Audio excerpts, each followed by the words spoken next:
Good morning students, myself Divya Shrivastava and I am your English teacher. Today in English literature we are going to read a new fresh chapter and the name of this chapter is A Matter of Common Sense. Yes, it is your 8th chapter और आज हम इसको पढ़ने वाले हैं. So let's get started. Firstly we will see the title of this story. The name of this chapter is A Matter of Common Sense. सामान्य ज्ञान की या सामान्य उसकी एक बात. ठीक है, सामान्य ज्ञान की एक बात है. देखिए, मैटर ऑफ कॉमन सेंस मतलब होता है हमारा एक सामान्य बुद्धि. ठीक है, एक जो नॉर्मल हमारी समझ होती है उसको हम कॉमन सेंस बोलते हैं. और ये जो हमारी लोक कथाएं होती हैं ये उनसे ली हुई एक कहानी है. ठीक है, तो आज हम इसको पढ़ने वाले हैं. A matter of common sense, सामान्य ज्ञान की बात. ठीक है. Once upon a time there were 4 friends in a village. एक बार की बात है, 4 दोस्त एक गांव में थे. 3 of these 4 friends were learned in all science but had no common sense. उनमें से जो 3 दोस्त थे, 4 दोस्तों में जो 3 दोस्त थे वो सब पढ़े लिखे थे और उन्होंने साइंस में यानी कि विज्ञान में पढ़ाई करी हुई थी. बट उनके पास क्या नहीं था, उनके पास कॉमन सेंस नहीं था. उनके पास सामान्य बुद्धि जो इंसान की होती है, समझ होती है, वो उनके पास नहीं थी. The 4th friend whose name was Subuddhi had not studied much but had a lot of common sense. जो उनका चौथा दोस्त था यानी कि सुबुद्धि, वो ज्यादा पढ़ा नहीं था लेकिन उसका कॉमन सेंस बहुत अच्छा था. उसकी जो समान बुद्धि थी वो बहुत ज्यादा थी. He was quite practical in the way he lived his life and knew what was good and bad for him. वो अपने जीवन जीने के तरीके में काफी क्या था, व्यवहारिक था, प्रैक्टिकल था. यानी ठीक है, काफी, क्वाइट मतलब होता है काफी, और प्रैक्टिकल मतलब व्यवहारिक था. ठीक है, उसकी खुद की समझ थी, वो सोच समझ के काम करता था और वो जानता था कि क्या चीज उसके लिए बुरी है और क्या चीज उसके लिए अच्छी है. The 3 learned friends thought that their knowledge would be useless if it did not bring them money to fulfill their needs. वो जो 3 पढ़े लिखे दोस्त थे उन्होंने सोचा कि उनका जो ज्ञान है वो बेकार हो जाएगा, उन्होंने जो पढ़ाई करी वो बेकार हो जाएगा अगर उनकी नीड्स पूरी नहीं होती. अगर नीड्स को पूरा करने के लिए वो पैसे नहीं ला पाते हैं, पैसे नहीं कमा पाते, उनका नॉलेज अगर उन तक पैसे नहीं ला सकता है तो वो बेकार है, वो यूजलेस है. So they decided to travel to other parts of the world in order to try their luck, but they did not want to take their 4th friend along with them because he was not learned. उन्होंने ये decide किया कि अब वो दुनिया भर के कोनों कोनों में, अदर भागों में, सब जगह वो ट्रेवल करेंगे, यात्रा करेंगे और अपने लक को आजमाएंगे. ठीक है, यानी कि पैसे कमाने के लिए, अपने ज्ञान को टेस्ट करने के लिए दुनिया के अलग अलग भागों में जाएंगे और वहां जाके अपने लक को वो ट्राई करेंगे. बट वो अपने चौथे फ्रेंड को अपने साथ नहीं ले जाना चाह रहे थे. क्यों? बिकॉज वो पढ़ा लिखा ज्यादा नहीं था. However, after thinking a lot, they agreed to take him along only because he had been their friend since childhood. हालांकि काफी सोचने के बाद उन्होंने वो एग्री हो गए, इस बात के लिए राजी हो गए कि अपने चौथे फ्रेंड को अपने साथ ले जाने के लिए राजी हो गए, क्योंकि वो उनका बचपन का दोस्त था. ठीक है, बचपन से उनका दोस्त रहा था वो, इसलिए उसको अपने साथ ले जाने के लिए वे एग्री हो गए. The 4 friends set out on a long journey. They visited many places to see if their knowledge would help them to earn money. चारों दोस्त एक लंबी यात्रा के लिए निकल गए. वो बहुत अलग अलग जगह पे, काफी जगह उन्होंने विजिट किया, कई जगह वो गए ये देखने के लिए कि उनका जो नॉलेज है वो पैसे कमाने लायक है कि नहीं, वो पैसे कमाने में उनकी हेल्प करेगा कि नहीं, उनका जो ज्ञान है. One day, during their journey, they had to cross a huge forest. While passing through the forest, they saw a heap of bones lying under a tree. एक दिन अपनी यात्रा के दौरान वो एक बड़े से ह्यूज मतलब बड़े से फॉरेस्ट में, जंगल में से गुजरे और जब वो वहां से गुजर रहे थे उन्होंने एक हड्डियों का ढेर देखा, जो कि पेड़ के नीचे एक हड्डियों का ढेर देखा. हीप मतलब होता है ढेर. ठीक है, बोन्स का उन्होंने ढेर देखा. On seeing the heap one of learn friend, उस ढेर को देख के जो पढ़ा लिखे दोस्त थे उनमें से एक ने कहा, क्या कहा? Friends, this is a good chance for us to test our skills. ये बहुत ही अच्छा मौका है अपने स्किल्स को, अपनी स्किल्स मतलब जो उनकी विद्या थी, जो उनकी योग्यता थी, उसको टेस्ट करने के लिए ये बहुत ही अच्छा चांस है, बहुत ही अच्छा एक मौका है। I think these bones are of a certain animal. मुझे ऐसा लगता है कि ये जो बोन्स है, हड्डियां हैं, ये किसी जानवर की हैं। सर्टेन मतलब किसी कोई भी जानवर की हैं। Let us bring it to the life using the knowledge we have gained. चलो आओ मिलके इसमें हम क्या डालते हैं, जान लाते हैं इसमें, अपनी नॉलेज को यूज करके, जो हमने सीखा है, जो हमने गेन किया है, उसको यूज करके इसमें हम लाइफ को लाते हैं, उसको हम वो करते हैं, अपने नॉलेज को टेस्ट करते हैं। Then the first friend said all right. पहले दोस्त ने क्या बोला, हाँ ठीक है, I will use my skills to put all the bones together in the correct way. मैं क्या करूंगा, मैं अपने स्किल्स को यूज करूंगा क्या करने में, to put all the bones together, सारी हड्डियों को एक साथ जोड़ने में, इन ए करेक्ट वे, एक करेक्ट वे में, एक सही तरीके से सारी हड्डियों को जोड़ने में मैं अपना कौशल दिखाऊंगा, मैं अपनी योग्यता का इस्तेमाल करूंगा। He recited some mantras and ordered all the bones to come together, forming a shape of a dead animal. उसने कुछ मंत्रों को पढ़ा और उन हड्डियों को जोड़ने के लिए उसने मतलब मंत्र पढ़े, उसने ऑर्डर दिया कि सारी हड्डियां एक साथ जुड़ जाए और वो जुड़ के क्या बन गई, the shape of a dead animal.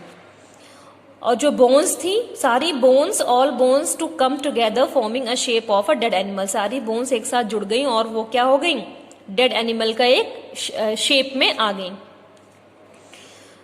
When the skeleton was ready, skeleton मतलब होता है कंकाल, हड्डियों का जो ढांचा होता है उसको कंकाल बोलते हैं। जब वो तैयार हो गया तो the second friend recited some other mantras ordering flesh and blood to fill the skeleton and skin to cover it. जो दूसरा दोस्त था उसने फिर से कुछ मंत्रास पढ़े, रिसाइटेड मतलब होता है पढ़ना, उच्चारण करना या वो करना। उसने फिर से कुछ मंत्र को पढ़े और उसने क्या किया, उसको अब क्या किया, उस स्केलेटन में, उस कंकाल में उसने फ्लैश यानी कि मांस, यानी मांस जो होती है, चर्बी होती है हमारी बॉडी में, मांस और ब्लड, खून को डालने के लिए उसने ऑर्डर किया। और उसके ऊपर क्या, उसने स्किन कवर के लिए भी उसने क्या कि इसके ऊपर, कंकाल के ऊपर मांस आ जाए, ब्लड आ जाए और ये अपनी स्किन में पूरी एक बॉडी बन जाए। Now it look like a lifeless lion. और अब ये एक क्या बोलते हैं, निर्जीव शेर था। ये कैसा दिख रहा था, वो जो कंकाल तैयार कर दिया था, फर्स्ट फ्रेंड ने क्या किया, उसके बोन्स को जोड़ के स्केलेटन बनाया। सेकंड फ्रेंड ने उस पे मांस और ब्लड यानी कि खून डाल के उसकी स्किन कवर करी, ठीक है, उसको पूरा तैयार किया। अब ये कैसा दिख रहा था, एक मरा हुआ शेर की तरह दिख रहा था ये, ठीक है। Next, as the third learned friend stood up to use their special skills and complete the work by putting life into the lifeless body of an animal, the fourth friend shouted, stop, it looks like the body of a lion. If it comes to life, it will kill us all. जैसे ही पढ़ा लिखा जो तीसरा दोस्त था वो उठा अपनी स्किल को यूज करने के लिए और अपने उस वर्क को कंप्लीट करने के लिए कि अब उस लाइफलेस बॉडी में वो जान डाल देगा, ठीक है।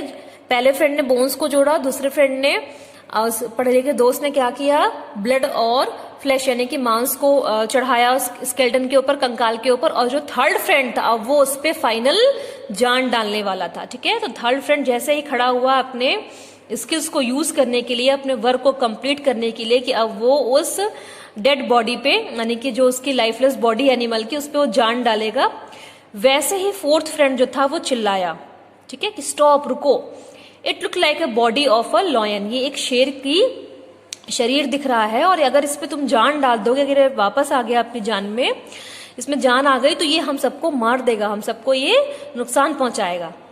The friend who was to put life into the body of animal said, you are a fool. वो दोस्त जो कि उस शेर की, उस जानवर की बॉडी में जान डालने वाला था, उसने कहा तुम बेवकूफ हो। फोर्थ फ्रेंड को बोला कि तुम बेवकूफ हो। What do you know about these thing, तुम्हें इन चीजों के बारे में क्या पता। क्योंकि वो ज़्यादा पढ़ा लिखा नहीं था, तो उसको उसने बोला what do you know about this thing, तुम्हें इन चीज़ों के बारे में क्या पता।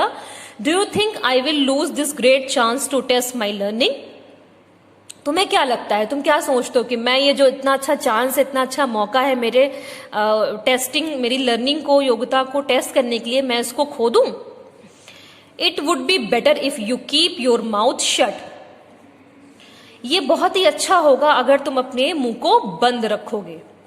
Without paying attention to what the fourth friend had said, the learn friend started reciting the mantras to bring the animal back to life.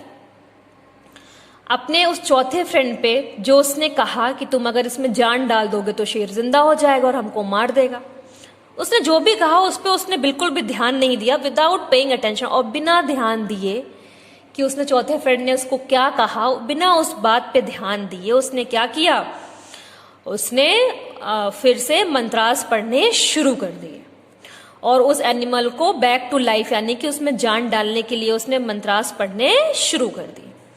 The fourth friend shouted wait a minute, जो चौथा दोस्त था वो चिल्लाया wait a minute, रुको।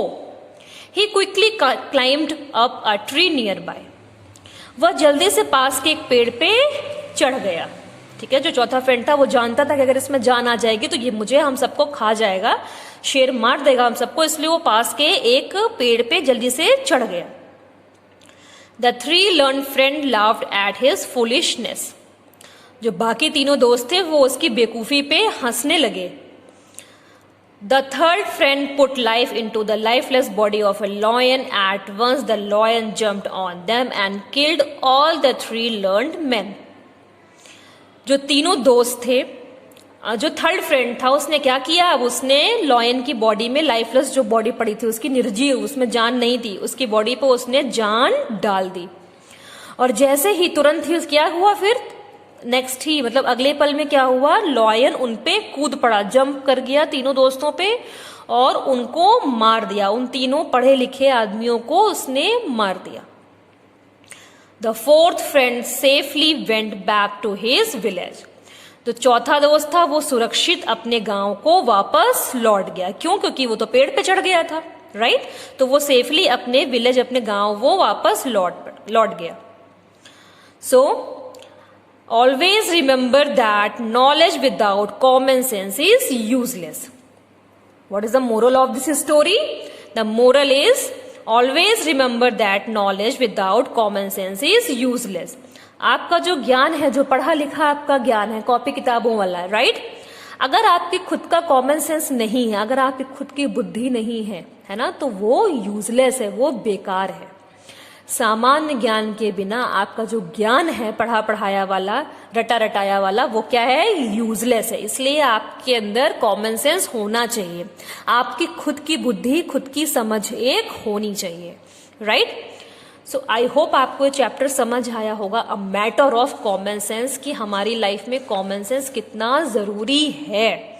ठीक है, bookish knowledge और कॉपी नॉलेज के अलावा भी हमें हमारी खुद की बुद्धि होनी चाहिए, खुद की समझ हमें होनी चाहिए और हमें उसे इम्प्रूव करना चाहिए। ठीक है, तो आई होप आपको ये स्टोरी समझ में आई होगी। In next video we will start a new fresh chapter. Okay, thank you students.